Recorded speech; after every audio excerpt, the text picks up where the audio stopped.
Hello friends, तो आज हम एक नया ड्रामा एक्सप्लेन करने वाले हैं जिसका नाम है रीबोर्न। ये ड्रामा तो मुझे शुरू में ही पसंद आ गया था, क्योंकि फ्रेंड्स, क्या आपने कभी सोचा है कि कुछ राज इतने गहरे क्यों होते हैं कि उन्हें दफनाने में उनकी पूरी जिंदगी लग जाती है। क्या होगा यदि गंदी गंदी अफवाहें उन्हें पूरी तरह से बर्बाद कर दे। सो फ्रेंड्स, कहानी की शुरुआत 2007 से होती है, जहाँ पर हमें हमारी फीमेल लीड कियारो किंग यू को दिखाया जाता है। बेचारी बहुत परेशान है। वो खुद से बोल रही है, जब मैं छोटी थी तो सब कहा करते थे एक बार बड़ी हो जाओ सब कुछ ठीक हो जाएगा, लेकिन अब जब मैं बड़ी हो गई हूँ ऐसा क्यों लग रहा है कि हमारी पूरी दुनिया खत्म होते जा रही है। यहाँ पर हमें किंग यू की फैमिली को भी दिखाया जाता है, जो हमेशा हमेशा के लिए अपना घाव छोड़कर किसी नए शहर में शिफ्ट हो रहे हैं। वो अपने साथ सिर्फ सामान बस नहीं लाए थे, बल्कि अपने साथ एक ऐसा दुख भरा राज लेकर आए थे जो पूरी तरह से हमें झकझोर कर रख देगा। नेक्स्ट सीन में हमें दिखाया जाता है किंग यू की फैमिली ने एक हैंडमेड नूडल्स हाउस खोला होता है। नए शहर में शॉप खोलना उनके लिए एक खुशी का पल नहीं, बल्कि एक बहुत बड़ा स्ट्रगल लग रहा है, जहाँ पर किंग यू की मॉम अपने लैंडलॉर्ड से 50 युआन के लिए लड़ रही होती है। वहीं पे किंग यू के डैड, जो कि कॉम्प्रोमाइजिंग नेचर के हैं, लैंडलॉर्ड से प्रॉमिस करते हैं कि वो उन्हें 50 युआन दे देंगे। यहाँ पर हम देखते हैं किंग यू की मॉम अपने पुराने दिनों में ही खोई हुई है। वो याद करती है कि कैसे उन्होंने गांव में शॉप ओपनिंग में भव्य तरीके से सेलिब्रेशन किया था। ये सिर्फ शॉप ओपनिंग की ही बात नहीं है, इससे हमें पता चलता है कि कैसे किंग यू की फैमिली दिन ब दिन गरीब होते जा रही है। लेकिन सिर्फ ये ही नहीं, बल्कि कुछ और भी है जो उन्हें अंदर ही अंदर खाए जा रहा है। फिर किंग यू की मॉम की मुलाकात उनकी नेबर से होती है। यहाँ पर बात करते टाइम मॉम की जवान लड़खड़ा जाती है जब नेबर उनसे उनके बच्चों के बारे में पूछती है। मॉम घबराते हुए बोलती है, हमारी सिर्फ एक ही बेटी और एक बेटा है। शायद वो कुछ छुपाने की कोशिश कर रही थी। इधर किंग यू के डैड और उसका भाई जिंग यू रोड पर पॉम्पलेट बांट रहे होते हैं। यहाँ पर ना लोग उनके पॉम्पलेट बिना पढ़े ही जमीन पर फेंक दे रहे थे। इतना ही नहीं, जो उनकी फर्स्ट कस्टमर होती है उनके नूडल्स को डर्टी बोलने लगती है। किंग यू का भाई जिंग यू जब उसे समझाने लगता है तो वो लेडी उस पर गरम गरम नूडल्स फेंक देती है, जिससे बेचारे जिंग यू का तो हाथ ही जल जाता है। आखिरकार बेचारी मॉम, जो कि पहले से ही बहुत स्ट्रेस झेल रही है, अपनी सेल्फ रेस्पेक्ट को साइड में रख कर उससे माफी मांगती है और उसे फ्री में नूडल्स देती है। ये सिर्फ उनके लिए फर्स्ट एंग्री कस्टमर नहीं था, बल्कि इस नई सिटी में उनका पहला हार्श एटीट्यूड था। दिन भर शॉप में मेहनत करने के बाद किंग यू की फैमिली फाइनली अपने छोटे से घर में आती है। यहाँ पर ना मॉम अपना सामान निकाल रही होती है, तभी उनकी नज़र उनके एक कपड़े पर पड़ती है, जिसे देख कर ना मॉम बहुत ज़्यादा अपसेट हो जाती है। मॉम ही नहीं, बल्कि जिंग यू डैड, जो कि वॉल पर फोटो फ्रेम लगा रहे थे, वो भी बहुत ज़्यादा अपसेट हो जाते हैं। उन्हें देखकर ऐसा लग रहा था कि वो एक बहुत बड़ा दर्द अपने दिल में छिपा रहे हैं। यहाँ पर ना हम एक चीज़ नोटिस करते हैं, फोटो फ्रेम की फैमिली फोटो में किंग यू के भाई जिंग यू के साथ किंग यू नहीं, बल्कि कोई और लड़की है, जो कि जिंग यू से उम्र में बहुत बड़ी है। इधर किंग यू फौरन उस कपड़े को उठाकर बाहर ले जाती है और बाहर जाकर जला देती है। किंग यू बहुत ज्यादा घबराई हुई है, वो पुरानी यादों में खोई हुई है। यहाँ पर हमें पता चलता है कि किंग यू की एक बहन भी थी, जिसका नाम च्यो बियू था। उस इंसान की हर एक चीज को जलाकर मिटा दिया जा रहा है। हमें पता चलता है बियू उनकी फैमिली की शान थी, पहचान थी। वो उनकी फेवरेट बच्ची हुआ करती थी। किंग यू याद करती है कि कैसे वो अपनी ही बहन बियू की शैडो बनकर रह गई थी और इनविजिबल थी। इससे हमें पता चलता है कि किंग यू और बियू के बीच रिलेशंस अच्छे नहीं थे। नेक्स्ट सीन मॉर्निंग का दिखाया जाता है, जहाँ पर किंग यू अपने बचपन के फ्रेंड मॉ मिन काई को लेटर लिख रही होती है। वो ना लेटर में अपने आप को बहुत ज्यादा होपफुल और स्ट्रॉन्ग शो कर रही होती है। वो दुनिया के सामने अपने आप को स्ट्रॉन्ग बताना चाहती है, लेकिन अंदर ही अंदर वो टूट चुकी है। उसे लगता है कि नई सिटी हुआंजू में वो अपना पास्ट भूल कर एक नई सिरे से अपनी लाइफ स्टार्ट करेगी। लेकिन बेचारी का ये सपना पूरी तरह से टूट जाता है जब उसकी मुलाकात इस ड्रामे के मेल लीड मिंग शुंग से होती है। मिंग शुंग, जो कि देखने में जितना हैंडसम है, उससे कई ज्यादा नॉटी है। किंग यू के पास आते ही उसने उससे उसका लेटर छीन लिया। जब वो उसका नाम पढ़ता है किंग यू, तो वो सडनली पहचान जाता है और कहता है, तुम बियू की छोटी बहन हो ना। यहाँ पर किंग यू बहुत ज़्यादा घबरा जाती है। जिस पास्ट को छुपाने के लिए वो लोग इतनी मेहनत कर रहे हैं, वो यहाँ भी उनका पीछा नहीं छोड़ रहा। यहाँ पर ना मिंग शेंग उसे अजीब तरीके से देखने लगता है, तो किंग यू वहाँ से फौरन चले जाती है। बट ये क्या, किंग यू को बाद में पता चलता है कि मिंग शन भी उसी स्कूल में पढ़ता है जहाँ पर किंग यू पढ़ती है। नेक्स्ट सीन अगले दिन का दिखाया जाता है। आज किंग यू का स्कूल में फर्स्ट डे है। यहाँ मिंग शन के दोस्त उसे परेशान करने का कोई मौका नहीं छोड़ते। पहले तो वो बात करते करते किंग यू को स्विमिंग पूल के पास ले जाते हैं, फिर बातों ही बातों में वो उसे धक्का भी दे देते हैं। बेचारी किंग यू, उसे तो तैरना भी नहीं आता। लेकिन कहानी में ट्विस्ट आता है और मिंग शेंग किंग यू को बचाने पहुंच जाता है। लेकिन किंग यू मिंग शेंग को अपना डरावना पास्ट और बुली बॉय समझती है। वो तुरंत अपना हाथ उससे छुड़ा लेती है। खैर, कैसे भी करके उसे पानी से बाहर निकाला जाता है।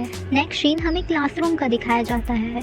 लेकिन ये क्या, मिंग शेंग तो उसका पीछा ही नहीं छोड़ रहा। वो भी इसी क्लास में पढ़ता है। क्लास में ना सेक्सुअल हेल्थ से रिलेटेड चैप्टर पढ़ाया जा रहा होता है। किंग यू जब अपनी बुक खोलती है तो हैरान हो जाती है। उसकी बुक्स की उन लाइनों पर ब्लैक मार्कर चला हुआ था जहां सेक्सुअल हेल्थ से रिलेटेड लिखा हुआ था। शायद उसकी बुक में ये करामात उसकी मॉम ने की है। ये चीज उनकी फैमिली की नैरो सोच को दर्शाती है कि जो चीज शर्मनाक है उसके बारे में बात मत करो और उसे छिपा दो। तभी सडनली क्लास टीचर की नज़र उसकी बुक पर पड़ जाती है। वो किंग यू को बहुत भला बुरा बोलती है। बेचारी किंग यू, उसने जो कुछ किया भी नहीं, उसके लिए भी उसे डांट पड़ रही है। यहाँ पर बुली बॉय किंग यू की टेक्स्ट बुक उठाकर उसका मजाक उड़ाने लगते हैं, जिससे किंग यू बहुत ज़्यादा स्ट्रेस में चले जाती है, जो उसे फिर से उसकी छुपी हुई जिंदगी के बारे में याद दिलाता है। नाइट में जब किंग यू अपनी मॉम से टेक्स्ट बुक पर मार्क करने के बारे में पूछती है तो मॉम बोलती है, तुम सिर्फ 16 साल की हो, तुम्हें ऐसी बकवास चीजें नहीं पढ़नी चाहिए। किंग यू बोलती है, बट मॉम ये सिलेबस में है और इसे पढ़ना जरूरी है। ये सुनते ही मॉम गुस्से में उस बुक को फाड़ देती है। बस क्या था, किंग यू अपने आप को रोक नहीं पाती और कहती है, बीयू को आपने ये सब पढ़ने नहीं दिया, इसलिए उसके साथ ऐसा हुआ और वो मर गई। ये सुनते ही मॉम फूट फूट कर रोने लगती है, जिस पर डैड चिल्लाकर बोलते हैं, हमने प्रॉमिस किया था कि हम इस बारे में कभी बात नहीं करेंगे। इससे हमें पता चलता है ये कोई भूली मिसरी बात नहीं, बल्कि जानबूझकर छिपाया गया प्लांट सीक्रेट था। किंग यू, जिसे अपनी बहन की मौत का सही कारण भी नहीं पता चल रहा है, उसकी नज़र में उसके अपने ही माँ बाप एक अजनबी बन चुके हैं, जो सच छुपाने के लिए किसी भी हद तक गिर सकते हैं। किंग यू के मॉम डैड की चुप्पी ही इस कहानी का बड़ा रहस्य है। फ्रेंड्स, वीडियो पसंद आया हो तो वीडियो को लाइक करें और मेरी मेहनत पसंद आई हो तो चैनल को सब्सक्राइब करें। होता है जहाँ पर मिंग शेंग किंग यू से अपना होमवर्क कराने के लिए उसे परेशान कर रहा है। जब किंग यू होमवर्क करने से मना कर देती है तो मिंग शेंग धीरे से बोलता है, क्या तुम जानना नहीं चाहती कि तुम्हारी बहन की मौत कैसे हुई थी? मिंग शेंग, जो कि उसकी बहन बीयू को अच्छी तरह से जानता है, किंग यू मान जाती है और दोनों के बीच एक डील हो जाती है कि अगर वो मिंग शेंग का होमवर्क करेगी तो वो उसे उसकी बहन की डेथ का सीक्रेट बताएगा। फिर हमें स्कूल का सीन दिखाया जाता है जहाँ सभी बच्चे मैच देखने और खेलने में बिजी है। वहीं बेचारी किंग यू अकेली क्लास में बैठी मिंग शेंग का होमवर्क कर रही है। होमवर्क करते टाइम उसे एक फ्लैशबैक का सीन याद आता है जहाँ पर लोगों की भीड़ किंग यू की फैमिली को गाँव से बाहर निकाल रही है। लोग उनकी बेटी बीयू, जो कि मर चुकी है, उसके बारे में उल्टी पुल्टी बातें कर रहे हैं और एक शब्द हवा में गूंज रहा है, एड्स। यही वो अफवाह है जिससे ये फैमिली भाग रही है। यही शर्म, अपमान और डिप्रेशन का मेन कारण है। उन्होंने ना सिर्फ एक गांव नहीं छोड़ा था, बल्कि वो एक पहचान, एक अफवाह से भाग रहे थे। किंग यू जानती है कि उसकी बहन को एड्स नहीं था। खैर, आखिरकार वो हिम्मत करके नाइट में अपनी मॉम से पूछती है, मॉम, बीयू की मौत क्यों हुई थी? जिस पर मॉम लड़खड़ाती हुई जबान से अपेंडिक्स और सर्जरी जैसी कहानियां बताने लगती है। जब किंग यू सीधे एड्स का नाम लेती है तो मॉम गुस्से में बोलती है, क्या एड्स? किसने कहा तुमसे? किंग यू बोलती है, अगर ये अफवाह है तो सच क्या है? मॉम बोलती है, वो मर चुकी है, वो हमारा पास्ट था, उसे भूल जाओ और अपनी पढ़ाई पर ध्यान दो। यहाँ पर ना हमें एक बात साफ साफ समझ आती है, किंग यू जो कि सच का सामना करना चाहती है, वहीं उसके माँ बाप सच्चाई से भाग रहे हैं। नेक्स्ट सीन में हमें किंग यू को क्लासरूम में दिखाया जाता है, जो कि मिंग शेंग को उसका होमवर्क पूरा फिनिश करके दे रही होती है। मिंग शेंग उसकी हैंडराइटिंग की तारीफ भी करता है, लेकिन अपने ही एटीट्यूड भरे अंदाज में। यहाँ पर ना किंग यू की दोस्त उसे मिंग शेंग से केयरफुल रहने के लिए बोलती है। जब किंग यू इसका रीजन पूछती है, जिस पर वो बोलती है हमारी क्लास की लड़कियाँ बहुत ह्यूमर्स बनाती है, क्योंकि मिंग शेंग हैंडसम ही नहीं बल्कि हर चीज में जीनियस है। बहुत सारी लड़कियों का क्रश होने के बावजूद वो सबसे रूडली बात करता है। इसके बाद हमें नेक्स्ट सीन बास्केटबॉल मैच का दिखाया जाता है। यहाँ पर किंग यू मिंग शेंग को देखकर हैरान हो जाती है। वो इतने अच्छे तरीके से खेल रहा होता है कि वहाँ खड़ी स्कूल की सभी लड़कियाँ मिंग शेंग का नाम लेकर चिल्ला रही होती है। लेकिन ये क्या, तभी बॉल आकर किंग यू के सिर पर लग जाती है। मिंग शेंग को उसकी फिक्र है, वो फौरन उसके पास आता है, लेकिन उसका चिंता जताने का तरीका भी अजीब है। वो बोलता है अगर तुम्हें मेंटल चोट लग गई तो मेरा होमवर्क कौन करेगा। किंग यू तो चिढ़ गई। खैर होमवर्क के बहाने ही सही, वो किंग यू से उसका फेसबुक कांटेक्ट भी ले लेता है। पता नहीं पर अब उन दोनों के बीच एक अजीब सा कनेक्शन बन गया है। तभी वहाँ किंग यू का भाई जिन्यू आ जाता है। वो मिंग शेंग को अपने बास्केटबॉल टीम के लिए आइडियल मानता है, तो वो उससे बात करना चाहता था, लेकिन मिंग शेंग उसे इग्नोर करके चला जाता है। यहाँ पर जिंग यू अपने आइडियल मिंग शेंग के लिए तारीफों के पुल बांधने लगता है, तो किंग यू उसे डांटने लगती है। खैर दोनों आपस में बातें करते हुए घर जा रहे होते हैं। यहाँ पर ना हम एक चीज नोटिस करते हैं, जिन्यू के दिल में भी ना अपनी मरी हुई बहन बिन्यू के लिए प्यार नहीं बल्कि नफरत है। यहाँ पर हमें पता चलता है बीयू हमेशा से ही फैमिली के अटेंशन का सेंटर रही है, जैसे परिवार के प्यार और अच्छी अच्छी चीजों की सिर्फ वो ही हकदार हो। जिन्यू और किंग यू तो उसकी परछाई बनकर रह गए थे। फिर हमें एक और फ्लैशबैक का सीन दिखाया जाता है, जिस घटना ने इन दोनों भाई बहनों के दिल को तोड़ दिया था। फ्लैशबैक में हमें एक स्टूडियो का सीन दिखाया जाता है, जहाँ पर बीयू का शूट चल रहा होता है। वहाँ पर किंग यू भी उसके साथ आई होती है, लेकिन ना वो बोर हो रही होती है, तो वो वहाँ पर रखे इयररिंग्स को देखने लगती है।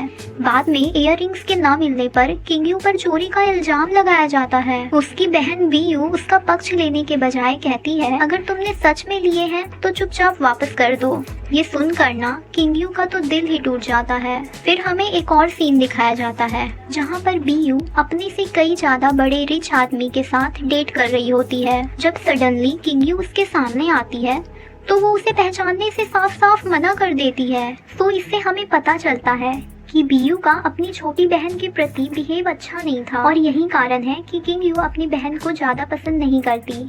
लेकिन फिर भी वो जानना चाहती है कि बीयू की मौत कैसे हुई, क्योंकि बीयू के बारे में जो अफवाहें हैं उन्होंने कहीं ना कहीं उनकी जिंदगी पूरी तरह से बर्बाद कर दी है। पता नहीं कैसे स्कूल में चारों तरफ ये बात फैल गई है कि बीयू किंग यू की बहन थी जिसकी डेथ एड्स से हुई थी।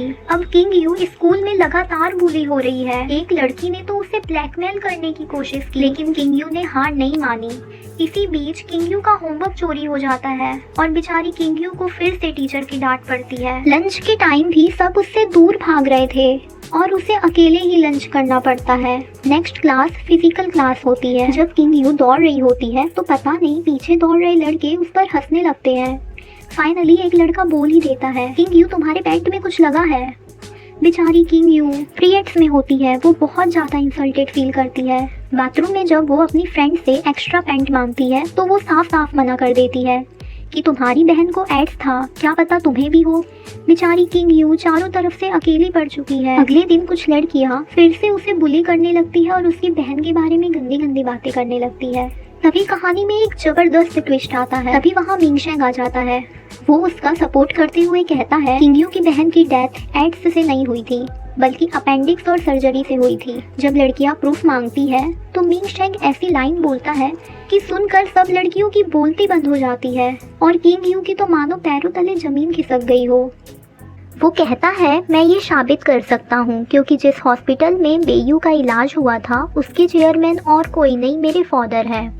ये बात सुनकर ना किंग यू को तो मानो उसकी उम्मीद की सबसे बड़ी किरण दिख गई हो। जो लड़का उसे परेशान किया करता था आज सिर्फ वो ही उसकी बहन की डेथ का पता लगा सकता है। नेक्स्ट सीन में जब किंग यू सजा के तौर पर स्विमिंग पूल में काम कर रही होती है तो वहाँ मिंग शेंग आ जाता है। उसके हाथ में एक डॉक्यूमेंट्स होता है। वो मजाकिया टोन में किंग यू से पूछता है बताओ ये पेपर ब्लैक है या व्हाइट। किंग यू को ना पूरा बिलीव हो जाता है कि ये हो ना हो बीयू की डेथ से रिलेटेड डॉक्यूमेंट्स है। एट द टाइम ना उन दोनों के बीच थोड़ी छीना झपटी होती है और डॉक्यूमेंट्स पानी में गिर जाता है। किंगयू बिना अपनी जान की चिंता किए फौरन पूल में कूद जाती है, जबकि उसे तैरना भी नहीं आता। इधर सब कोई चिल्लाने लगते हैं। मिंग शेंग भी बिना कुछ सोचे समझे किंगयू को बचाने पूल में कूद जाता है। ये सीन देख कर ना स्कूल की बहुत सारी लड़कियां जेलस फील करने लगती है। जब स्कूल का सबसे हैंडसम लड़का कॉमन सी लड़की के पीछे दीवाना होगा तो हुमस तो फैलेगी ना।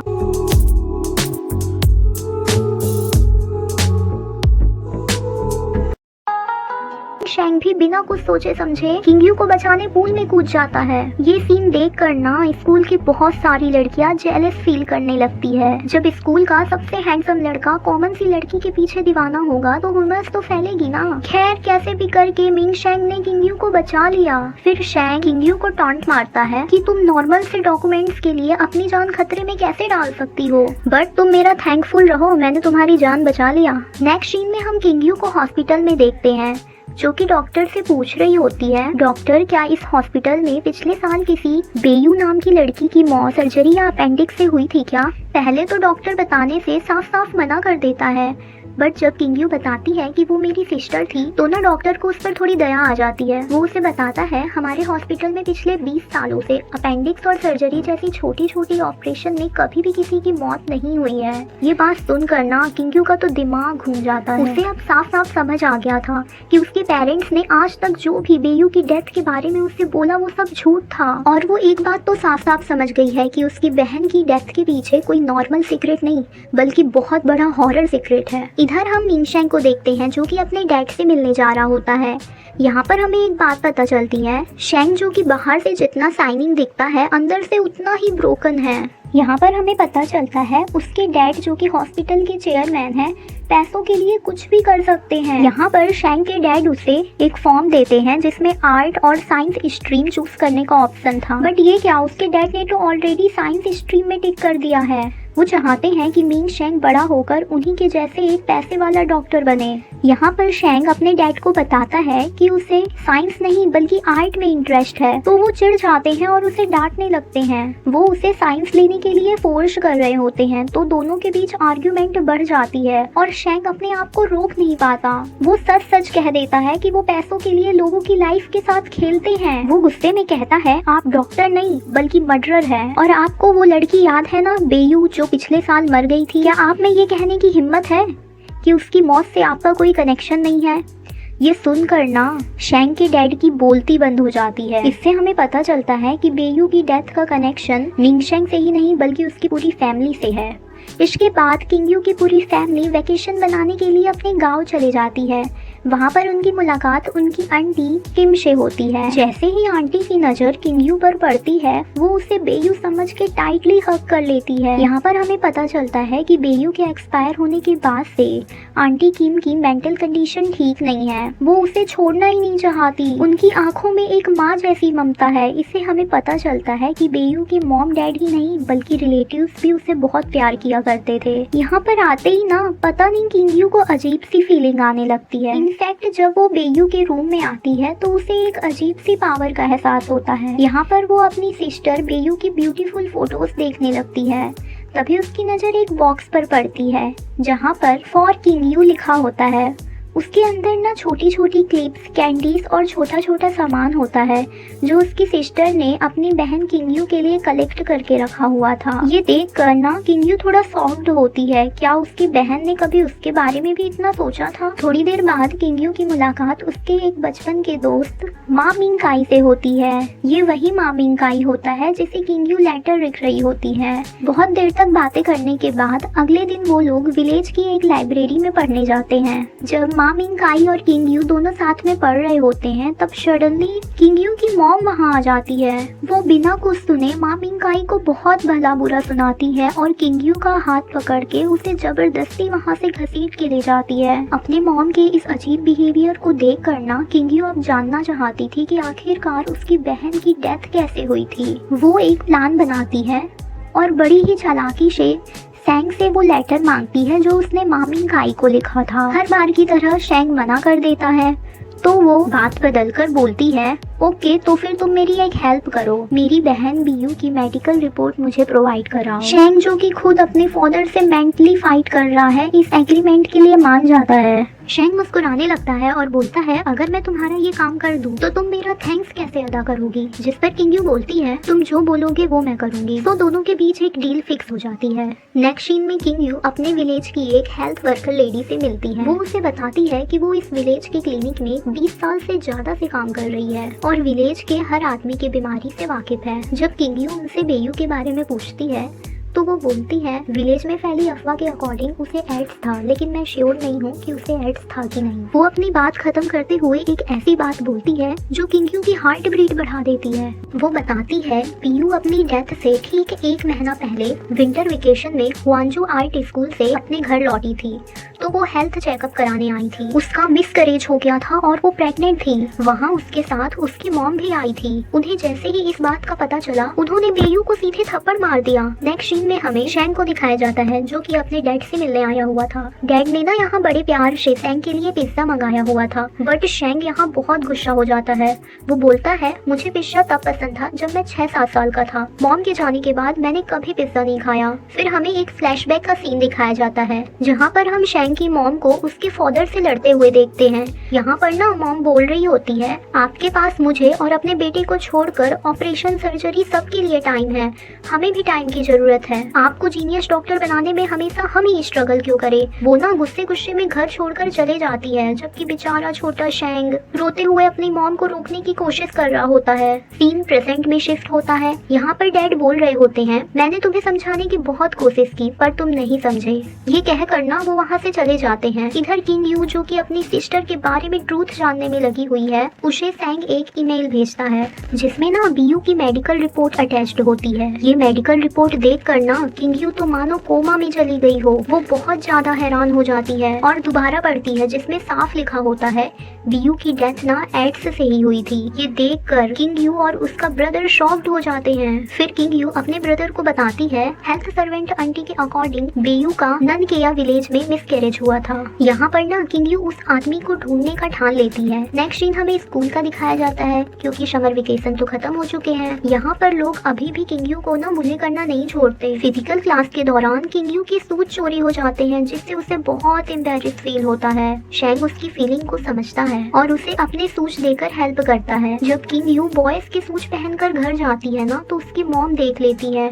मॉम गुस्से में बोलती है, ये तुम किसके सूच पहन के आ गई और तुम्हारे सूच कहाँ है? यहाँ पर ना किंग यू झूठ बोल देती है कि उसके सूच चोरी हो गए और ये सूच उसे डस्टबिन में मिले हैं। जब मॉम उसे डांटने लगती है कि तुम्हारे सूच ऐसे कैसे किसी ने चोरी कर लिए, तब जिंग यू मॉम को सब सच सच बता देता है कि किंग यू को लगातार स्कूल में बुली किया जा रहा है। बीयू का पास्ट फिर से ताजा हो चुका है। सिर्फ किंग यू ही नहीं बल्कि मेरा भी स्कूल में मजाक उड़ाया जा रहा है। ये सुनकर ना मॉम का गुस्सा डर में बदल जाता है। वो किंग यू को ना सांत्वना देने के बजाय लोगों के ताने सहने की एडवाइस देती है कि लोगों को जो बोलना है बोलने दो, वो धीरे धीरे भूल जाएंगे। मॉम की ये बातें सुनकर ना किंग यू को बहुत बेकार लगता है। नेक्स्ट सीन में हमें जिंग यू और किंग यू को आपस में बात करते हुए दिखाया जाता है जहाँ पर यू बोल रहा होता है कि बेयू के तो कई बॉयफ्रेंड्स थे बट ननकेया विलेज में उसका कौन बॉयफ्रेंड था। फिर एक रात किंग यू जिंग यू के साथ ननकेया विलेज जाती है। हमें यहाँ पर पता चलता है बीयू को मरे हुए आज पूरे 1 साल हो गए हैं, इसलिए किंग यू बीयू की ग्रिफ के पास आई है।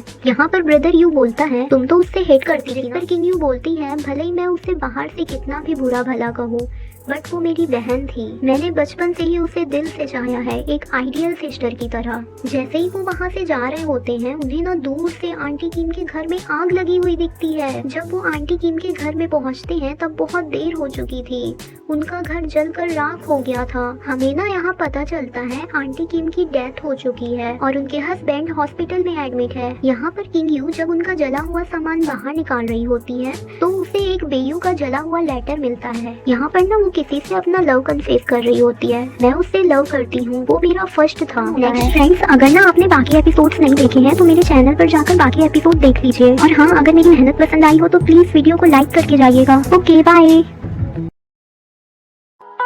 नेक्स्ट सीन में ना किंगयू एक प्लान बनाती है। वो शेंग से एक दिन के लिए ना फोन मांगती है। शेंग ने उसे फोन दे दिया। लड़का तो दिल का अच्छा निकला। यहाँ पर ना हमें पता चलता है कि किंगयू को ना अभी भी अपनी मॉम पर शक है कि वो कुछ छुपा रही है, क्योंकि अलमारी के एक ड्रॉज में ना हमेशा ताला लगा रहता है। वो अपने भाई यू को फोन देते हुए कहती है, ये लो और जो भी जरूरी लगे उसकी फोटो खींच लेना, मैं कैसे भी करके मॉम का ध्यान डाइवर्ट कर दूंगी। यहाँ पर ना जब मॉम ड्रॉज खोलती है तो बेचारी किंगयू गरम गरम पानी से जानबूझ के अपना हाथ जला लेती है, जिस कारण मॉम फौरन उसके पास आ जाती है और ड्रॉज खुला रह जाता है। इधर जिंगयू फौरन डॉक्यूमेंट्स की फोटोज ले लेता है। बाद में फोटोज देखने पर ना इन्हें कोई खास प्रूफ नहीं मिला, बट ना एक बात पता चली, इनका कजन जिहान हर मंथ किंगयू की मॉम को पैसे भेजता है। ये देख कर ना किंगयू को थोड़ा शक होता है कि उसका कजन उसकी मॉम को इतने पैसे क्यों भेजता है। नेक्स्ट सीन मॉर्निंग में शिफ्ट होता है, जहाँ पर किंगयू की मॉम किंगयू के रूम में है। तभी ना उनकी नजर स्टडी टेबल पर रखे हुए फोन पर चली जाती है। बेचारी किंगयू ये तो बुरी फंसी। जब मॉम किंगयू से इस फोन के बारे में पूछती है तो किंगयू ये नहीं बताती कि ये फोन किसी लड़के का है। उसने कहा ये फोन ना उसे स्कूल की लाइब्रेरी में मिला है, बट यहाँ पर ना हम देखते हैं मॉम ये मानने तैयार ही नहीं है। उन्हें शक है कि ये फोन किंगयू को किसी लड़के ने ना दिया हो। किंगयू के लाख समझाने पर भी मॉम नहीं मानी और वो उसके साथ उसके स्कूल पहुँच गई। मॉम स्कूल में किंगयू के टीचर्स से बात करती है। यहाँ पर ना टीचर तुरंत कैनवासिंग करा देते हैं कि अगर किसी का फोन लाइब्रेरी में खो गया है तो वो फौरन आके यहाँ कंप्लेन कर दे। जब मिन शेंग ने ये कैनवासिंग सुनी तो वो फौरन किंगयू के पास आने लगा। शेंग को अपनी तरफ आते देख किंगयू की तो सांस ही रुक गई। अगर शेंग इसके पास आया तो मॉम किंगयू को नहीं छोड़ने वाली। खैर यहाँ पर ना जब शेंग नोटिस करता है कि किंगयू घबरा रही है तो वो चुपचाप यहाँ से चले जाता है। बट मॉम ना यहाँ पर एक चीज नोटिस कर लेती है कि शेंग ने भी वही शूज पहने हुए हैं जो किंगयू कुछ दिन पहले पहनकर घर आई हुई थी।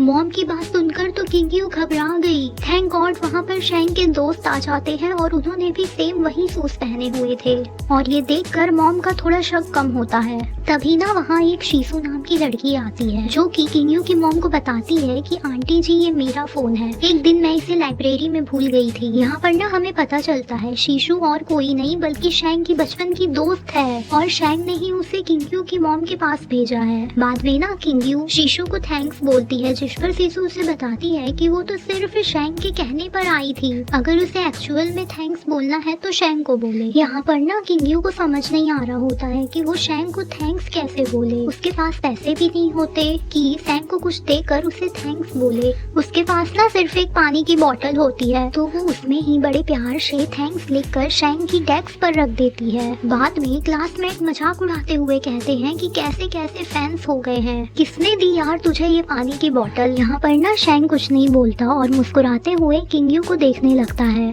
वो पानी पीकर बड़े प्यार से बोतल को अपनी आंखों के सामने रख देता है। इधर ना किंगयू थोड़ा मुस्कुरा रही होती है, वो मुस्कुराहट जो उसके चेहरे पर बहुत कम आती है। नेक्स्ट सीन में हम एक लड़के को देखते हैं जो कि किंगयू की नूडल शॉप में आया होता है।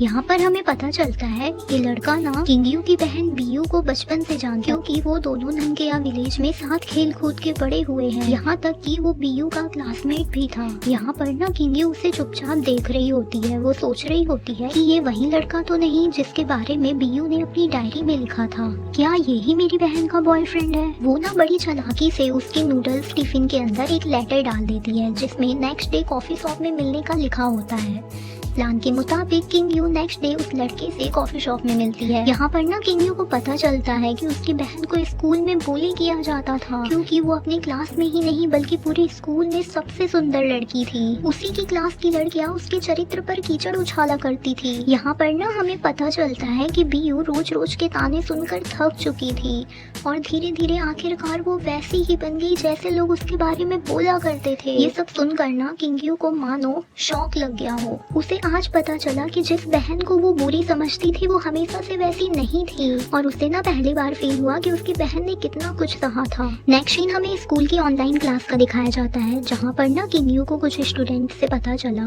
कि स्कूल के ऑनलाइन इंटरनल नेटवर्क से कोई भी पुरानी इंफॉर्मेशन निकाली जा सकती है। यहाँ पर किंगयू ना अपनी बहन बीयू के बारे में सर्च करती है। यहाँ पर ना बीयू की प्रोफाइल ओपन होती है जिसमें वो उसकी बेस्ट फ्रेंड से बात करती है। वो टाइप करती है, हाय मैं बीयू की छोटी बहन हूँ और आपसे मिलना चाहती हूँ। स्कूल के बाद किंगयू की मुलाकात बीयू की बेस्ट फ्रेंड शोमिंग से होती है। यहाँ पर ना किंगयू मिलते ही डायरेक्ट बीयू के फ्रेंड्स के बारे में पूछने लगती है। तो ना शोमिंग बताने लगती है कि बीयू इतनी खूबसूरत थी कि उसे पसंद करने वाले रोज स्कूल का चक्कर लगाया करते थे, बट तुम्हारी बहन ने एक ऐसे रिच लड़के को चुना जो कि बैड बॉय था। उसका नाम लीशु था। हमें ना यहाँ पता चलता है बैड बॉय लीशु बहुत गंदा इंसान था और बीयू उससे बहुत परेशान हो चुकी थी। वो बताती है कि कुछ टाइम बाद बीयू को सैलून में काम करने वाले लड़के से प्यार हुआ। जब लीशु को इस बात का पता चला तो वो फौरन सैलून पहुंच गया और उस लड़के को मारने लगा।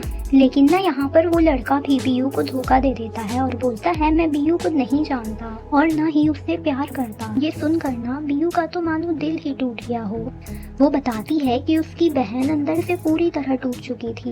ये जानकर ना किंगयू बहुत ज्यादा शॉक्ड होती है। उसे शोमिंग से बहुत कुछ पता चला, लेकिन अभी भी बहुत कुछ जानना बाकी था। नेक्स्ट सीन में हमें किंगयू को नूडल्स डिलीवरी करते हुए दिखाया जाता है। यहाँ पर ना हमें पता चलता है नूडल्स और किसी ने नहीं बल्कि किंगयू के क्लासमेट्स ने ही किंगयू को बुली करने के लिए ऑर्डर किए होते हैं। यहाँ पर ना एक लड़का किंगयू को नूडल्स के पैसे देने से मना कर रहा होता है और उसे परेशान कर रहा होता है। यहाँ पर ना मिंगशेंग भी होता है जिससे ना ये सब बर्दाश्त नहीं होता और वो सीधे बॉल उस लड़के के सर पर मारता है, जिससे वो लोग चुप हो जाते हैं। पर ना वो लोग इतनी आसानी से चुप होने वाले नहीं थे। हम देखते हैं जब किंगयू वापस जा रही होती है तो वो देखती है कि किसी ने उसकी साइकिल की चैन निकाल दी है। जब किंगयू अपनी साइकिल ठीक कर रही होती है ना तो वहाँ शेंग आ जाता है और वो ना दोबारा उसकी हेल्प करता है। साइकिल ठीक होने के बाद ना किंगयू जब उसे थैंक्स बोलने लगती है तो मिंगशेंग मुस्कुराते हुए बोलता है सिर्फ थैंक्स से काम नहीं चलेगा, तुम्हें मुझे लिफ्ट देनी होगी। शेंग की जिद करने पर आखिरकार बेचारी किंगयू को उसे लिफ्ट देना ही पड़ता है। लेकिन ये क्या, वो तो शेंग को बैलेंस ही नहीं कर पा रही। आखिरकार बेचारी किंगयू गिरने लगी। लेकिन क्या बात है, मिंगशेंग ने ना उसे गिरने से बचा लिया। फाइनली मिंगशेंग को ही साइकिल चलानी पड़ती है। यहाँ पर ना बारिश होने लगती है तो किंगयू शेंग को पकड़ लेती है। यहाँ पर ना किंगयू घबरा रही होती है तो शेंग ना उससे बातें करने लगता है। बारिश के खूबसूरत मौसम में शेंग से बातें करके किंगयू का भी मन हल्का हो गया था और उसके चेहरे पर कई महीनों बाद आज खुशी साफ साफ झलक रही थी। वैसे जब भी किंगयू मिंगशेंग के साथ होती है बहुत खुश दिखाई देती है। सीन अगले दिन का दिखाया जाता है जब किंगयू स्कूल पहुंचती है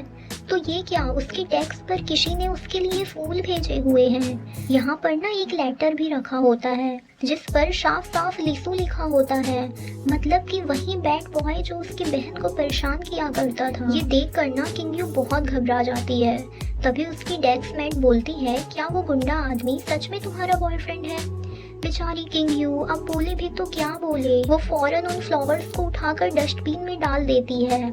यहाँ पर ना सभी लोग किंगयू के बारे में भली बुरी बातें कर रहे होते हैं। फिर जब किंगयू स्कूल से अपने घर जा रही होती है तो उसे स्कूल गेट में वही लीशु बैड बॉय मिल जाता है। वो स्कूल गेट पर खड़े होकर जोर जोर से किंगयू से बात कर रहा होता है। खैर कैसे भी करके किंगयू उसे चुप कराती है और सामने टी शॉप की दुकान पे ले जाती है। यहाँ पर आते ही ना लीशु शॉप के सारे लोगों को भगा देता है और पूरी शॉप में अकेले बैठकर किंगयू से बात कर रहा होता है। यहाँ पर ना किंगयू बहुत ज्यादा घबरा जाती है। जब वो घर जा रही होती है ना तो लीशु उसे घर जाने नहीं देता और उसे गंदे तरीके से टच करने लगता है। यहाँ पर ना किंगयू बहुत जोर जोर से चिल्ला रही होती है और इसी के साथ ना हमारा ये एपिसोड खत्म होता है। अगर आपको ये एपिसोड थोड़ा सा भी पसंद आया हो तो प्लीज वीडियो को लाइक करें और हाँ चैनल को सब्सक्राइब करके जरूर जाइएगा। Okay bye.